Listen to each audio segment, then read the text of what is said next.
Em 27 de setembro de 2019, Lauren Showers, de 19 anos, trabalhava como operário em um canteiro de obras em Montana. Naquele dia, seu trabalho era operar uma empilhadeira em uma ponte rodoviária próxima a Wilson. O tempo estava claro, as máquinas zumbiam ao fundo, e Lauren estava focado na tarefa em mãos, apenas mais um jovem ganhando a vida. Mas, de repente, as coisas começaram a dar errado. O que parecia apenas mais um dia de trabalho se tornaria um pesadelo. Carros, impacientes nos semáforos, começaram a ultrapassá-lo ilegalmente. A ponte era uma faixa estreita, mal cabe Lauren, e a enorme empilhadeira de 6 toneladas que operava. Lauren se aproximou mais da borda, enquanto um carro passava apertado para evitar bater. E foi então que aconteceu. A borda frágil da ponte, incapaz de suportar o peso da empilhadeira de 4 toneladas, cedeu sem aviso. A máquina inclinou e iniciou sua queda aterrorizante. Lauren, por instinto, tentou pular para fora, mas sua perna ficou presa no cinto de segurança. Ele pendia impotente enquanto a empilhadeira o arrastava 50 pés morro abaixo. A empilhadeira capotou várias vezes. Cada impacto era um estrondo ensurdecedor de metal e terra. Lauren caiu no chão vivo, mas antes que pudesse sequer processar o que havia acontecido, a enorme máquina caiu sobre ele, esmagando seu corpo da cintura para baixo. A cena era nada menos que horrível. Socorristas correram para libertá-lo dos destroços retorcidos, mas o tempo se esgotava. Como alguém poderia sobreviver a algo tão inimaginável? Hoje, vou cobrir 7 histórias chocantes de acidentes de trabalho que terminaram em horror inimaginável. Essas não são histórias típicas de deslizes e erros inofensivos. Esses são os piores dos piores. Como sempre, a discrição do espectador é aconselhada. Vamos voltar para a história de Lauren. Após ser esmagado pela empilhadeira, Lauren permaneceu lúcido, observando os danos. Ele relatou posteriormente a visão apavorante de suas pernas presas, constatando que tudo abaixo da cintura estava destruído. Os paramédicos ficaram chocados ao chegar. Ninguém nunca tinha visto alguém sobreviver a ferimentos tão devastadores. Com a ponte desabada, o próprio esforço de resgate seria arriscado. Os escombros estavam instáveis, com risco de novos desabamentos. Com o tempo se esgotando, conseguiram de alguma forma libertá-lo e estabilizá-lo. Ao chegar ao hospital, os médicos logo perceberam que não tinham escolha. Seus ferimentos eram muito graves para salvar a parte inferior do seu corpo. Sua pelvis estava totalmente esmagada. As pernas dele foram esmagadas além do reparo e o dano era irreversível. Para salvar a vida dele, eles tiveram que realizar uma operação conhecida como hemicorporectomia, que é uma cirurgia rara e extrema para remover tudo abaixo da cintura dele. Essa cirurgia é tão incomum que a maioria dos cirurgiões só a conhece por meio de livros de medicina. Os enormes riscos de perda de sangue, infecção e trauma tornaram suas chances de sobrevivência muito pequenas. Mas Lauren desafiou as probabilidades. A cirurgia foi um sucesso e ele sobreviveu. Quando acordou, Lauren não tinha pernas, pelvis ou genitais, mas de alguma forma estava vivo. Ele optou por se adaptar ao invés de desistir. Ele usou um assento protético, personalizado, aprendendo a equilibrar seu peso e lidar com tarefas diárias. Durante tudo isso, sua namorada, Sabia, permaneceu ao seu lado, e os dois eventualmente se casaram. Juntos, encontraram maneiras de reconstruir suas vidas. A história de Lauren é uma de sobrevivência contra probabilidades impossíveis. Porém, nem todas as histórias que você ouvirá terão um final tão feliz. Lauren é a única sobrevivente. O que ocorre quando o treinamento tradicional se depara com a tecnologia moderna? Isso nos leva à arrepiante história de Kenji Urada. 37 anos, trabalhava com manutenção na Kawasaki Heavy Industries em Akashi, Japão. Embora os robôs industriais estivessem se tornando mais comuns nas fábricas, em 1981, os protocolos de segurança ainda não existiam. Isso implicava que os funcionários da manutenção, como Kenji, recebiam pouco treinamento sobre a interação segura com esses robôs. Então, naquele fatídico julho, Kenji foi trabalhar como de costume. A fábrica estava agitada, produzindo componentes para máquinas industriais, e ele estava no coração disso. A tarefa de Kenji naquele dia parecia rotineira. Um robô de produção estava com defeito e precisava de manutenção. O procedimento correto seria desligar o robô por completo antes de entrar. No entanto, por razões desconhecidas, Kenji ignorou a barreira de segurança. Em vez de abrir o portão, o que teria cortado automaticamente a energia do robô, ele escalou, sem saber que deixava o robô ativo. Inicialmente, tudo parecia bem. Kenji inspecionava o robô, provavelmente inconsciente do perigo. Mas enquanto ele trabalhava, os sensores da máquina, ainda operacionais, interpretaram mal sua presença. O robô confundiu Kenji com uma parte da linha de produção. De repente, seu braço mecânico se moveu, ganhando vida com uma precisão inumana. Antes que Kenji pudesse reagir, o braço o agarrou e o prendeu contra um moedor próximo. A cena se tornou gráfica em um instante. Movendo-se com uma precisão fria e insensível, o braço mecânico do robô agarrou Kenji e o empurrou com força contra uma máquina de moer próxima. Preso e incapaz de escapar, seu corpo foi esmagado pelos movimentos implacáveis da maquinaria. Você consegue imaginar trabalhando em um lugar onde as máquinas em que você confia não sabem a diferença entre uma pessoa e uma peça? Colegas correram para ajudar, apertando desesperadamente os botões de emergência, sem sucesso. A fábrica estava cheia do som de maquinário pesado, abafando os gritos de Kenji. Em pouco tempo, ele faleceu. Após o incidente, os investigadores tentaram entender o que deu errado. Eles descobriram que Kenji havia ignorado algumas etapas de segurança, possivelmente para terminar o reparo rapidamente. Mas o problema maior era a falta de salvaguardas adequadas. Na época, coisas como travar robôs ou cercá-los durante a manutenção não eram práticas padrão, e Kenji, infelizmente, se tornou uma vítima de um sistema que não foi construído para proteger os trabalhadores das próprias máquinas com as quais trabalhavam. A morte de Kenji é agora conhecida como o primeiro caso registrado de um robô matando um humano no Japão. Mas alguns anos antes, algo semelhante aconteceu nos Estados Unidos. Esta é a história de Robert Williams. Era 25 de janeiro de 1979. Robert, então com 25 anos, trabalhava no centro de fundição da Ford Motor Company, em Michigan. Naquele dia, ele trabalhava com um grande sistema de recuperação de peças projetado para mover materiais pesados pela fábrica. O sistema usava braços robóticos de mais de 1 tonelada para pegar peças de grandes estantes de armazenamento. Mas havia um problema.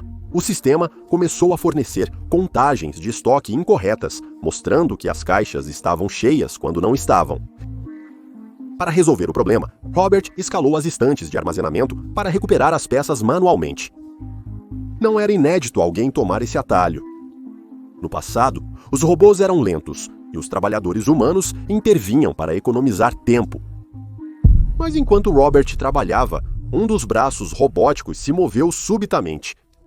O braço balançou com precisão mecânica e atingiu Robert diretamente na cabeça.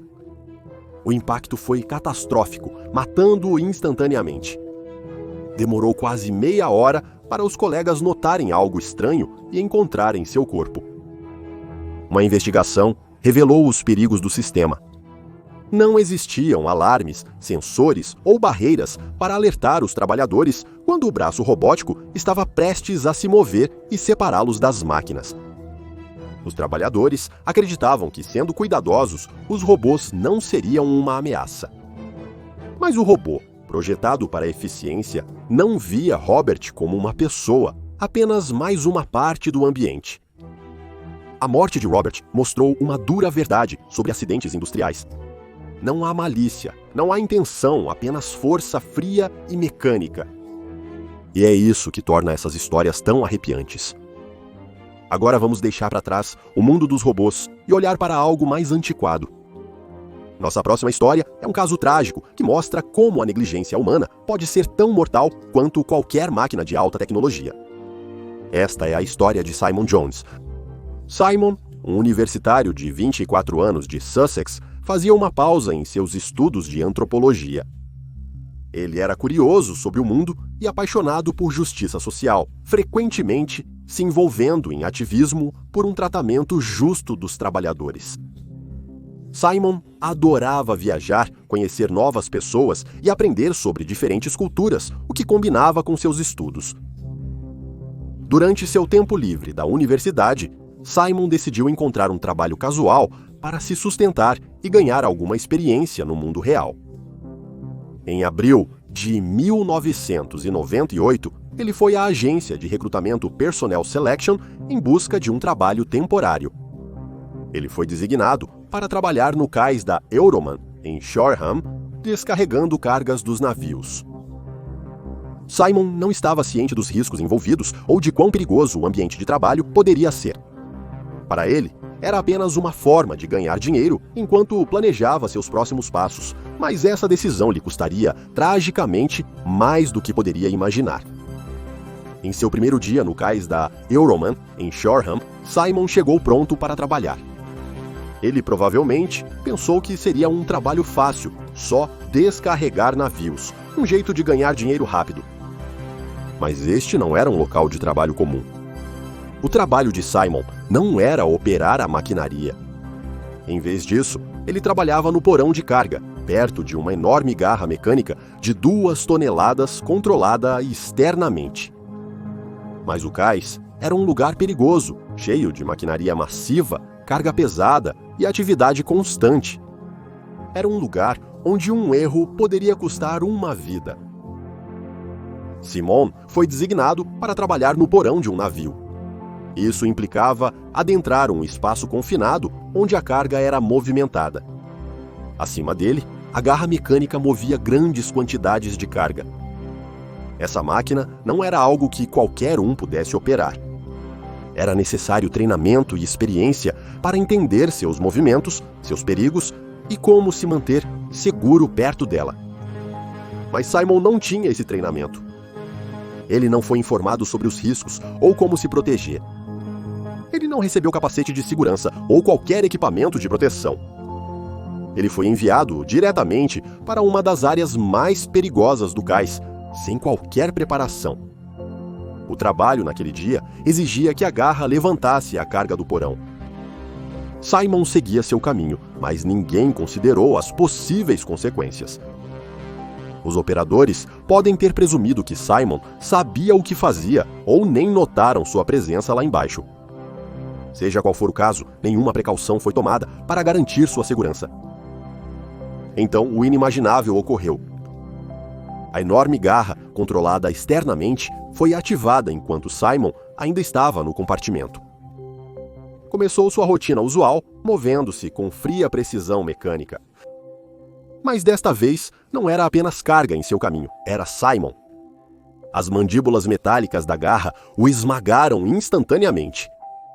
A força era inimaginável e nada poderia impedi-la a tempo. Os trabalhadores próximos assistiram horrorizados enquanto a máquina executava sua tarefa programada sem saber que tirara uma vida. A cena deixou todos atônitos. Os socorristas chegaram para encontrar o corpo de Simon e um local de trabalho que o havia falhado completamente. As investigações revelaram a gravidade da falha do sistema. Simon foi colocado para trabalhar em uma das partes mais perigosas do cais, sem treinamento, aviso ou proteção.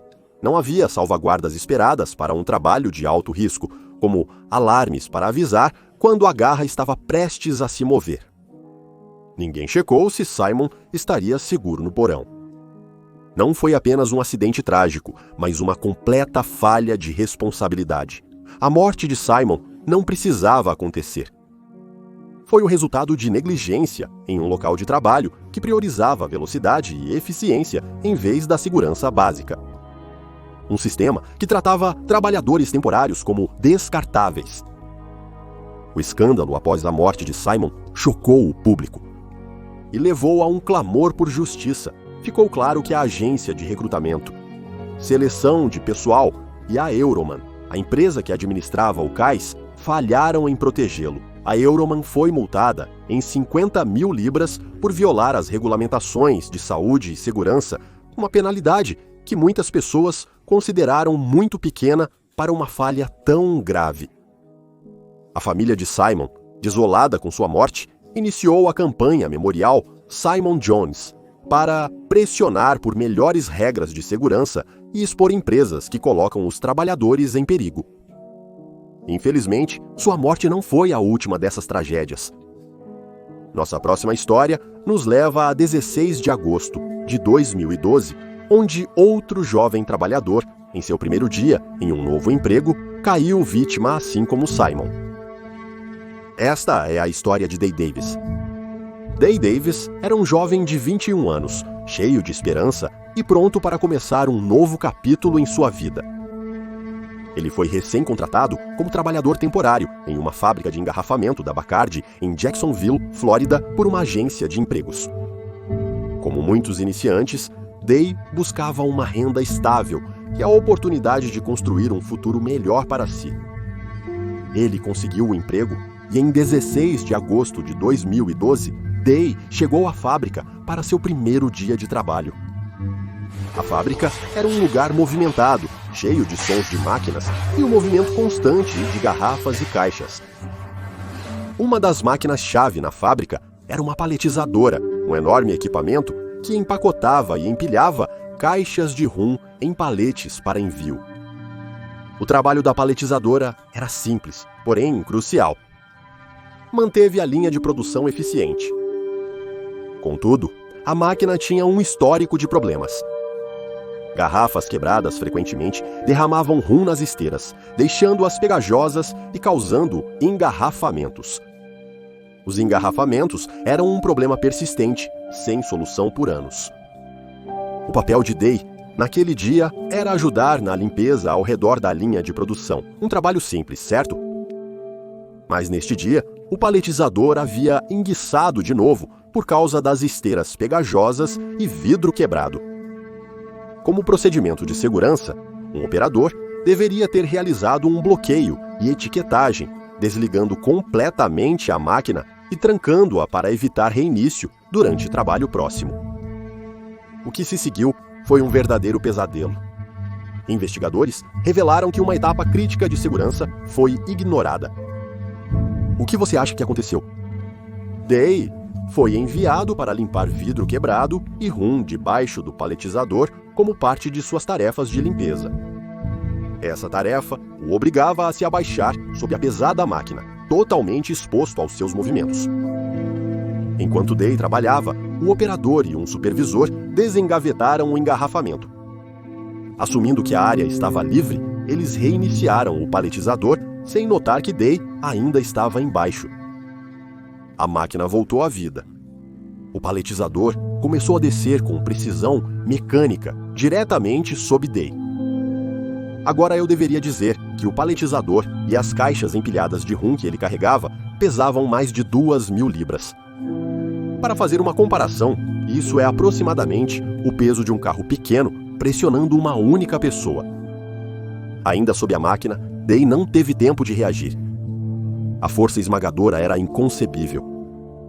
Quando seus colegas ouviram seus gritos e acionaram a emergência, já era tarde demais. Day foi esmagado até a morte, sob a máquina. Um dia comum de trabalho se tornou uma terrível tragédia. Investigadores foram convocados para apurar o ocorrido, e os resultados foram alarmantes. O procedimento de bloqueio e etiquetagem, que poderia ter salvado a vida de Day, foi completamente ignorado. Na pressa de manter a produtividade, essa etapa crítica foi ignorada. Os problemas crônicos de engarrafamentos no paletizador eram conhecidos, mas a empresa nunca os corrigiu adequadamente. Em vez disso, eles contavam com trabalhadores temporários como Day para limpar as bagunças causadas por essas falhas recorrentes. A Administração de Segurança e Saúde Ocupacional, Occupational Safety and Health Administration, multou a Bacardi em $192 mil por várias violações de segurança. No entanto, após negociações, a multa foi reduzida para $110 mil. O falecimento de Day exemplifica o que ocorre quando a segurança é preterida em prol da velocidade. Mas velocidade não significa eficiência. Mas nem todos os perigos no local de trabalho vêm de negligência ou maquinário. Às vezes, os riscos estão na própria natureza do trabalho em si. Violência é violência, seja ela proveniente de uma pessoa, uma máquina ou até mesmo um animal. Poucos acidentes de trabalho foram tão famosos quanto o próximo caso. Steve Irwin era mundialmente conhecido e amado. Nascido em 1962 na Austrália, ele cresceu cercado por animais. Steve cresceu lidando com crocodilos, cobras e outros animais selvagens no pequeno parque de répteis de seus pais. Steve tinha um entusiasmo contagiante e uma personalidade maior que a vida, que o tornaram um ícone global. Ele ficou famoso pelo programa de televisão O Caçador de Crocodilos, onde mostrava seus ousados encontros com alguns dos animais mais perigosos da Terra. Em 2006, Steve era um dos rostos mais reconhecíveis na conservação da vida selvagem.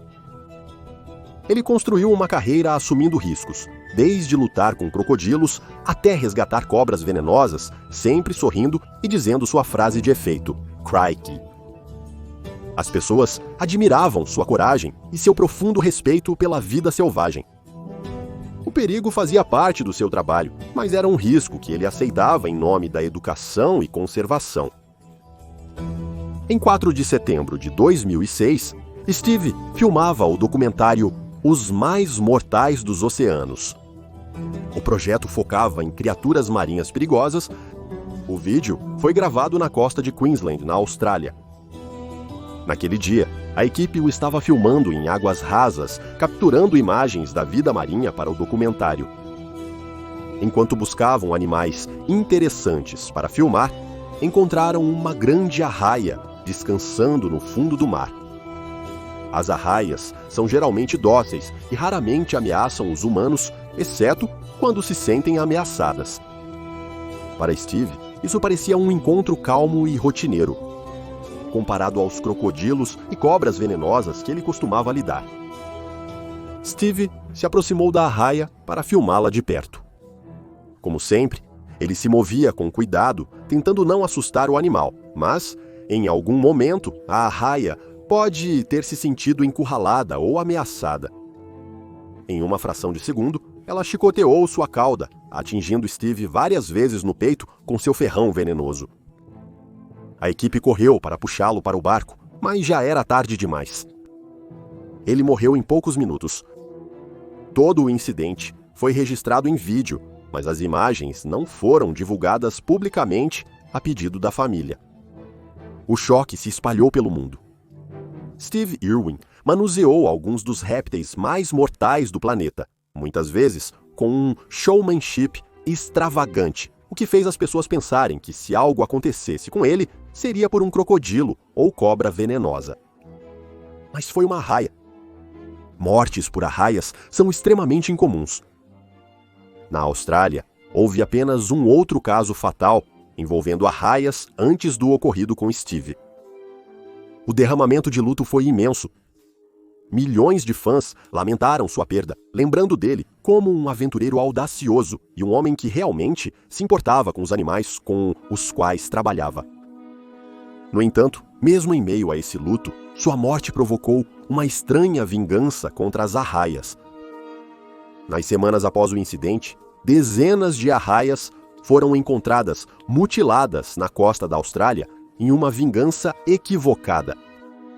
A família de Steve condenou essas ações, lembrando ao mundo que Steve passou a vida protegendo animais e nunca teria desejado que eles sofressem algum mal. A morte de Steve Irwin foi uma tragédia singular no trabalho. Para ele, o selvagem era seu escritório, ciente dos riscos que isso trazia. Mas ninguém poderia ter previsto tal desfecho de um animal tão raramente associado ao perigo. Enquanto a história de Steve Irwin mostra como a natureza pode ser imprevisível, nossa próxima história revela que os humanos também podem cometer erros fatais. Esta é uma história sobre um homem, uma arma e o filho de Bruce Lee. Confuso? Vou explicar. Brandon Lee era o filho de Bruce Lee, o famoso artista marcial. Mas nos anos 90, Brandon trilhava seu próprio caminho em Hollywood. Ele queria provar que era mais do que apenas o filho de Bruce Lee. Brandon era talentoso, carismático e tinha um futuro promissor. Em 1993, ele conseguiu o papel principal em O Corvo, um filme sombrio sobre um homem que é assassinado e volta dos mortos para se vingar. Este papel foi um grande momento para Brandon e poderia tê-lo lançado à fama. O filme era ousado e emocionante, com cenas de ação intensas e visuais assustadores. Mas por trás das câmeras, as coisas eram menos suaves e um erro durante as filmagens mudaria tudo. Em 31 de março de 1993, Brandon filmava uma cena importante. Nela, seu personagem entra em uma sala e é baleado por outro ator com um revólver. Foi um momento dramático central para a história, e como todas as sequências de armas de fogo em Hollywood, deveria ser cuidadosamente encenado. A arma usada na cena estava carregada com balas de festim, rodadas que criam o som e o flash de um tiro sem disparar uma bala real. Tudo parecia rotineiro e ninguém esperava que algo desse errado. O que a equipe não percebeu foi que o revólver tinha um erro fatal. Durante uma cena anterior, a mesma arma havia sido carregada com munição falsa, que parece real, mas não tem pólvora. Eles geralmente são usados para close-ups, onde as balas no cilindro são visíveis. Uma dessas munições falsas ficou presa no cano da arma, uma condição conhecida como carga squib. Isso deveria ter sido notado em uma inspeção detalhada, mas não foi. Ao carregar a arma com balas de festim para a cena de Brandon, a equipe inadvertidamente preparou o cenário para a tragédia. Balas de festim não possuem projétil, mas geram força suficiente para impulsionar objetos alojados no cano. Quando o gatilho foi puxado, a munição de festim disparou, empurrando a bala de manequim presa para fora do cano com velocidade letal. O projétil atingiu Brandon no abdômen, causando lesões internas catastróficas. Inicialmente, ninguém no set compreendeu o ocorrido. Brandon caiu no chão conforme o roteiro, mas quando ele não se levantou, a equipe percebeu que algo estava errado. O caos irrompeu quando as pessoas correram para ajudá-lo. Ele foi levado às pressas para o hospital, onde os médicos lutaram para salvar sua vida. Infelizmente, o dano era gravíssimo. Brandon Lee faleceu naquele mesmo dia, aos 28 anos. As investigações, rapidamente, revelaram a série de erros que levaram ao acidente fatal. O especialista em armas não estava presente no set e os protocolos de segurança para manusear a arma foram descumpridos. Uma simples inspeção poderia ter revelado o cano obstruído, mas, na pressa da produção, isso foi negligenciado. Depois da morte de Brandon, prometeram reformas. Hollywood reforçou regras de segurança para manusear armas de fogo no set, mas infelizmente as lições não foram aprendidas. Anos depois, ocorreram tragédias semelhantes, como o tiroteio de 2021 envolvendo Alec Baldwin no set de Rust, onde a cinegrafista Helena Hutchins perdeu a vida. Esses incidentes provaram que falhas de segurança persistem quando as devidas precauções são ignoradas. Desastres no trabalho podem ter várias formas. Às vezes é um acidente, às vezes é negligência, e às vezes é algo muito mais deliberado que quebra a ilusão de segurança em um local de trabalho. Em 26 de agosto de 2015, durante um segmento de notícias matinais ao vivo na Virgínia, a repórter Alison Parker e o cameraman Adam Ward estavam na Bridgewater Plaza, em Mineta, Virgínia. Allison, uma jornalista vibrante de 24 anos, entrevistava ao vivo Vicky Gardner, uma líder empresarial local. Adam, de 27 anos, estava atrás da câmera, capturando cada momento com seu habitual profissionalismo. Para a equipe de televisão, parecia apenas mais uma tarefa rotineira cobrindo uma história local. A transmissão começou como qualquer outra, com Allison sorrindo e envolvendo seu convidado na conversa. A câmera de Adam enquadrava perfeitamente a praça movimentada atrás deles. Mas quando Allison fez sua próxima pergunta, algo inesperado ocorreu. Um homem surgiu repentinamente e começou a atirar sem aviso prévio. O primeiro tiro assustou a todos. Allison gritou e correu. Seu microfone caiu no chão. A câmera de Adam caiu ao tentar reagir. Mas já era tarde demais. Allison e Adam foram baleados várias vezes, enquanto seus colegas na sala de controle assistiam horrorizados. Os telespectadores também presenciaram o caos antes da transmissão ser interrompida de repente. O agressor era Vester Lee Flanagan, um ex-funcionário de televisão de 41 anos que trabalhava na estação sob o nome de Bryce Williams. Flanagan foi demitido em 2013 por seu comportamento instável e conflitos com colegas de trabalho. Com o tempo, sua raiva piorou e ele culpou Allison e Adam por sua situação. O ataque não terminou aí. Em um ato de crueldade calculada, Flanagan gravou o tiroteio do seu próprio ponto de vista e depois postou as imagens nas redes sociais. Apesar de eu não mostrar o vídeo, ele se espalhou rapidamente online. Muitos pensaram inicialmente que era uma brincadeira, pois a ideia de um assassinato transmitido ao vivo na televisão parecia inacreditável demais. Mas não era, era real, e a realidade era repulsiva. Essa história lembrou que a violência no trabalho pode acontecer em qualquer lugar, até onde as pessoas se sentem seguras. Para aqueles que conheciam Allison e Adam, a perda deles foi profundamente pessoal e foi um alarme assustador para o mundo sobre a fragilidade da segurança. Até agora falamos sobre tragédias individuais e ataques direcionados, mas e quanto a desastres em grande escala? Esta é a história do Rana Plaza.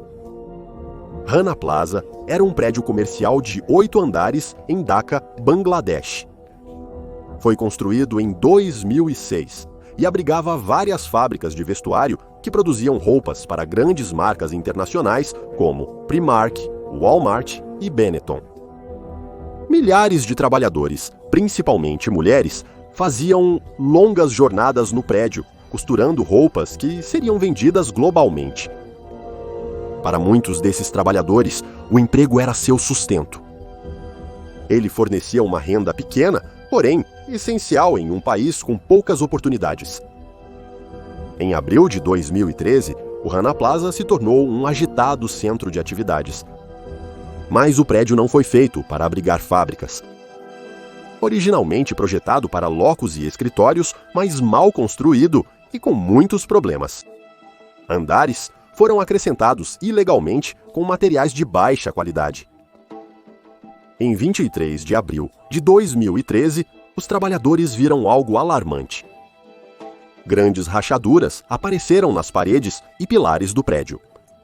As rachaduras eram tão grandes que as autoridades ordenaram evacuação e fechamento das lojas e escritórios nos andares inferiores. Porém, a realidade era outra para as fábricas de roupas nos andares de cima. Os donos das fábricas, provavelmente pressionados para cumprir prazos de produção para clientes internacionais, insistiram na continuidade do trabalho. Os trabalhadores foram avisados: retornar amanhã ou perder o emprego. Mesmo com medo, muitos concordaram relutantemente, temendo o desemprego. Não houve investigação adequada para verificar a causa das rachaduras. O dono do prédio garantiu sua segurança e vários funcionários acreditaram nele. Milhares de trabalhadores retornaram sem inspeção oficial ao que logo seria uma armadilha mortal. A manhã de 24 de abril de 2013 começou como qualquer outra. milhares de trabalhadores adentraram o prédio, ocupando seus postos nas máquinas de costura, enquanto os supervisores os estimulavam a atingir as metas. Pouco antes das 9h ocorreu a tragédia. O prédio fez um som profundo e gemido, como se estivesse lutando para se manter unido. Então, em um instante, tudo cedeu. O que se seguiu foi caos. 8 andares de lajes de concreto, vigas de aço e fios emaranhados desabaram como um castelo de cartas sendo derrubado. O som era ensurdecedor, um rugido trovejante de concreto rachando e metal rangendo, misturado com os gritos aterrorizados de milhares de trabalhadores dentro. O colapso encheu o ar com uma espessa poeira cinza, tornando difícil ver ou respirar. Mais de 3.600 pessoas ficaram presas sob os escombros do que havia sido um local de trabalho animado.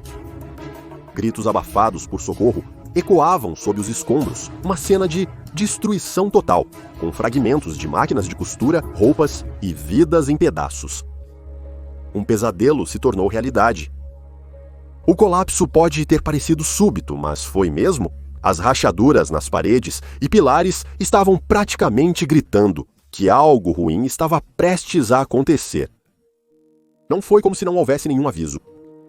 Parece ser uma situação em que as pessoas ignoraram os sinais porque não queriam acreditar que algo tão catastrófico poderia acontecer, ou talvez não se importassem o suficiente para agir.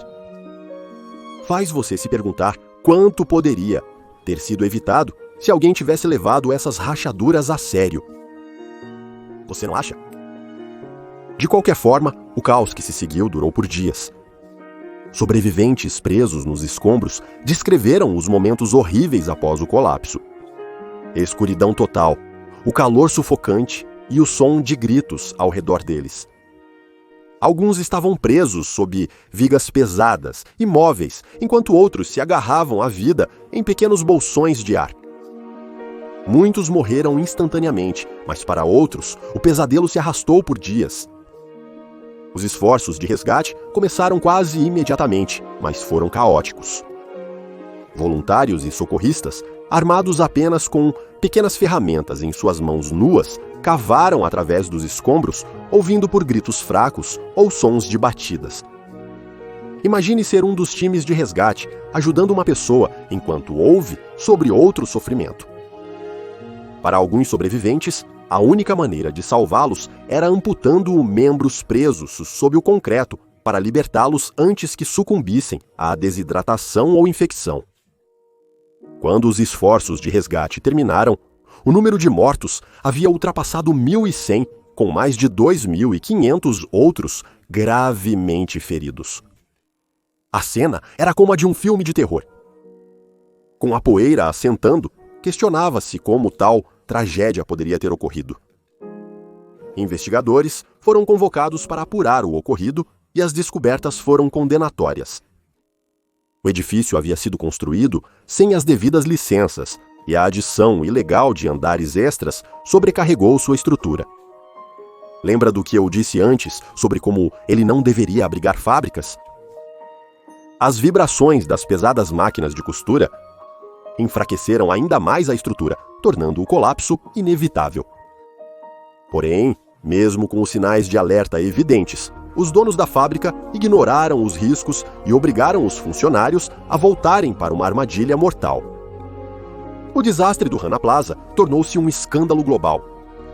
Marcas renomadas foram muito criticadas por terceirizar a produção para fábricas com condições de trabalho precárias. Em resposta, foi criado o Acordo de Bangladesh sobre segurança contra incêndios e de edifícios, visando aprimorar os padrões de segurança no setor de vestuário. Fundos de compensação foram criados para as vítimas e suas famílias, apesar de muitos sobreviventes receberem pouco ou nada. O colapso do Rana Plaza não é apenas a história de um prédio caindo, mas mais um lembrete do que acontece quando o lucro importa mais do que vidas humanas. Incidentes como este não deveriam acontecer, mas infelizmente persistem. O que essas histórias têm em comum?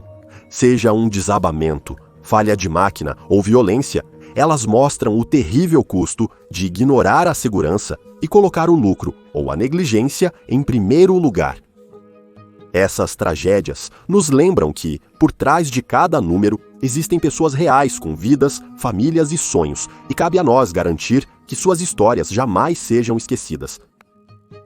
O que você acha dessas tragédias? Elas podem ser realmente prevenidas ou são apenas o custo de fazer negócios? Compartilhe sua opinião nos comentários. Apoie o canal se puder. Junte-se para benefícios exclusivos. Obrigado por assistir, até a próxima. Seja audacioso e viva com coragem.